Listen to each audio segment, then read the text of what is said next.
जय माता दी साधकों। आज हम आपको बताते हैं कि सावर मंत्र कैसे और किस नियम से काम करते हैं। सावर मंत्र के रचयिता भगवान शिव हैं और वो ही आदि गुरु हैं। मेरा उनको नमस्कार। सावर मंत्र बोलने और दिखने में बड़े ही अटपटे से होते हैं, लेकिन इनका प्रभाव कलयुग में देखने को मिलता है। गो जोगनी साधना, ये साधना काफ़ी गोपनीय रही है। यह साधना आसानी से कोई नहीं बताता। अगर YouTube पर या गूगल पर कोई इसे बताता है तो इसका विधि विधान पूरा प्रस्तुत नहीं करता। गो जोगनी एक महाकाली का ही रूप है, जो कि एक आदेश पालिता शक्ति हैं। जो मंत्र पढ़कर आप आज्ञा देंगे उसका पालन वो करेंगी। इसके साधक राजस्थान में ज़्यादातर आपको देखने को मिलेंगे, लेकिन यह साधना बहुत ही गोपनीय रही है। सावर मंत्र की साधना से पहले कुछ नियम का पालन कर लेना चाहिए। जैसे किसी साधक को कोई भी तांत्रिक प्रयोग या तंत्र मंत्र यंत्र साधना करना, उससे पहले आप अपने इष्ट देव का स्मरण जरूर करें और अपने पूज्य गुरुदेव का आशीर्वाद और मार्गदर्शन तो लेना ही चाहिए। किसी भी तंत्र या मंत्र की साधना करते समय उस पर पूर्ण श्रद्धा रखना आवश्यक है, अन्यथा आपको अपने मन मुताबिक मनोअभिलाषित फल प्राप्त नहीं होगा। मंत्र साधना करते समय शरीर का स्वस्थ और पवित्र रहना आवश्य है। चित्त शांत हो और मन में किसी प्रकार की गंदी बातें ना आए। शुद्ध हवादार पवित्र एकांत स्थान में ही मंत्र साधना करनी चाहिए। मंत्र साधना की समाप्ति तक स्थान अपना आप परिवर्तित नहीं कर सकते, और जिस भी मंत्र की साधना के अंदर जो भी साधना विधान वर्णित है उसी के अनुरूप आपको कर्म करना चाहिए। अगर आप इसमें कोई फेर बदल करेंगे तो विघ्न बाधाएं उपस्थित होने का डर रहता है और सिद्धि में भी आपका संदेह बना रहता है। और जिस मंत्र की जप संख्या जितनी लिखी हो उतनी ही संख्या के अंदर आप जप और हवन आदि करें। इसी प्रकार जिस दिशा में लिखा हो उसी दिशा की ओर मुंह करके बैठें। जिस रंग के पुष्पों का विधान हो उन सब का यथावत पालन करें। एक बार में ही एक ही तंत्र की साधना करना उचित है। इसके अंदर तेल, सुगंध, साबुन का प्रयोग ना करें। साधना काल में शुद्ध देसी घी का दीपक जलाएं। साधना के समय जल का लोटा पास रखें। साधना एक ही समय पर करें, उसमें कोई फेर बदल नहीं होना चाहिए। 10-15 मिनट ऊपर नीचे चल जाते हैं। और जब के समय क्रोध, लड़ाई, चिंता आदि से बचें। जब काल में झूठ का त्याग करें और साधना काल में कोई नशा आदि ना करें। जब आप मंत्र का जाप शुरू कर रहे हो तो जप शुरू करने से पहले अपनी रक्षा विधि अवश्य कर लें। जब साधना में असली शुद्ध सामग्री का ही प्रयोग करें और जप काल के अंदर भोग आदि सामग्री, फूल, मिठाई आदि ये सारी तुद ताजा और शुद्ध होनी चाहिए।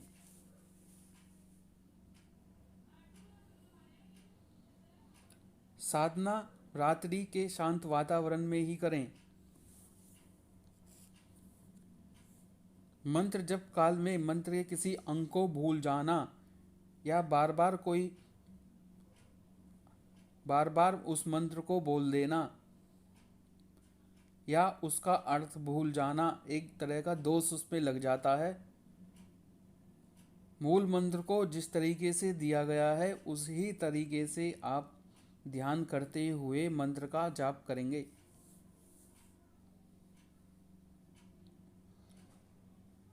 मंत्र जप काल में यदि साधक को कोई परेशानी महसूस हो या कोई चीज़ उसे दिखाई दे तो वो किसी से भी ना बताए। आहार ग्रहण करते समय या फिर निद्रा आलस्य मंत्र जपते समय नहीं होने चाहिए, जो कि ये पूर्णतः वर्जित हैं। अब मैं आपको इसका मंत्र बता देता हूँ, गो साधनी का क्या मंत्र है।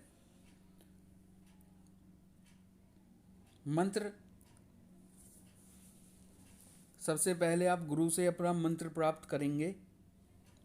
इसके बाद आप कोई भी दिन, जैसे रविवार, मंगलवार, जो उसमें दिया हो, होली का दिन, दिवाली का दिन, चंद्र ग्रहण या सूर्य ग्रहण, जो भी हो, अपनी सुविधा के अनुसार निश्चित कर लें। सबसे पहले आप स्नान करके शुद्ध वस्त्र पहने, एकांत स्थान में जगह हो और अपने इष्ट देव के प्रतिमा के सामने कंबल बिछाकर उत्तर या पूर्व की ओर मुंह करके बैठें और 108 बार या अधिक, जैसे 1 माला, 5 माला, 7 माला, 9 माला, 11 माला, जो भी वहाँ पर दिया गया है उस मंत्र का जाप कर लें। उसके बाद लोबान, गूगल, धूप, हवन सामग्री, किसी भी वस्तु के द्वारा वह मंत्र पढ़ते हुए 108 बार हवन करें, यानी मंत्र उच्चारण के साथ आहुति दें। बस आपका मंत्र सिद्ध हो जाएगा। अब मैं आपको मंत्र बता देता हूँ। आगारी जो गुरु यागे, जोगिन गुरु दंडबतियाँ, करिया बलैया, री जोगन मुख अनरीता, गायत रही रतियाँ, गो जोगिन चल इन अकेलियाँ, गो मारो है तालियाँ, गो जोगिन का पहिया, ना आए तो दुहाई मैया बनीता की, दुहाई सलीमा पैगंबर की, दुहाई सलाई छू। ये मंत्र का जाप आपको रोज करना है। 11 शुक्रवार तक आपको ये साधना करनी है और हर एक शुक्रवार के अंदर आपको पूरी रात ये मंत्र जपना है, पूरा निवस्त्र होकर। अर्धरात्रि के समय ये साधना होगी, सारी रात जप करना है और सामने घी का दीपक और लोबान जलती रहनी चाहिए। जब भी आपको उस दिन वैसे हो जाएंगे दर्शन, आपको जब भी दर्शन हो, जब समाप्त के बाद एक चमेली की माला या फूल आप उन्हें अर्पित करें और गो जोगनी का ध्यान करते हुए उन्हें वो माला पहना दें, तभी आपकी मंत्र साधना सफल होगी। यह एक आदेश पालिता वाली शक्ति है। इस साधना से आपको धन का, आकर्षण का, जो भी आप चाहेंगे उस चीज का आपको लाभ होगा। 11 शुक्रवार तक ये साधना आपको नियमित रूप से करनी है। इसमें सावर मंत्र की सिद्धि की संख्या 10,000 संख्या होती है, लेकिन अगर 10,000 संख्या पे आपको कुछ नहीं मिलता या कुछ नहीं ऐसा अनुभव होता तो इसे आप जारी रखें, फिर दोबारा संकल्प के साथ फिर 10,000 का मंत्र का आप जाप करें।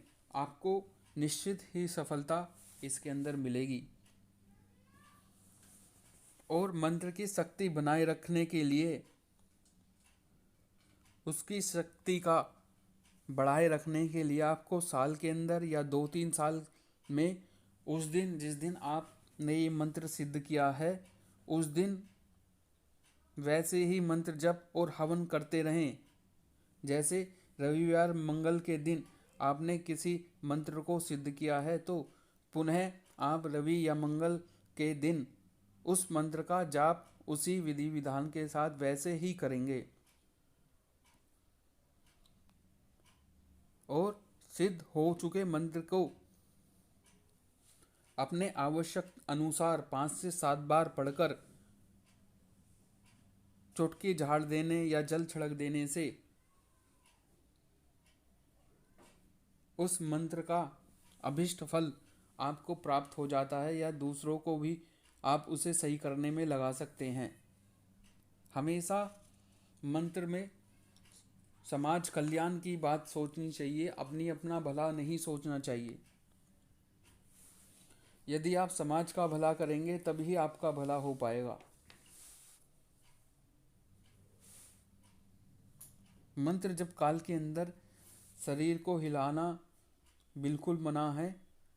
मंत्र को गाकर जपना ये भी हमेशा से ही वर्जित रहा है। और मंत्र जपते समय साधक को कोई आलस्य, अंगड़ाई या जमाई इत्यादि क्रियाएं नहीं करना चाहिए। इस समय थूकना, छींकना, खांसना, कोई भय, क्रोध, तृष्णा, गुप्त अंगों को, शरीर को खुजलाना आदि सर्वथा वर्जित हैं। अत आप इन कामों को ना करें, जिससे कि साधना के अंदर आपको जल्दी सिद्धि मिल जाए।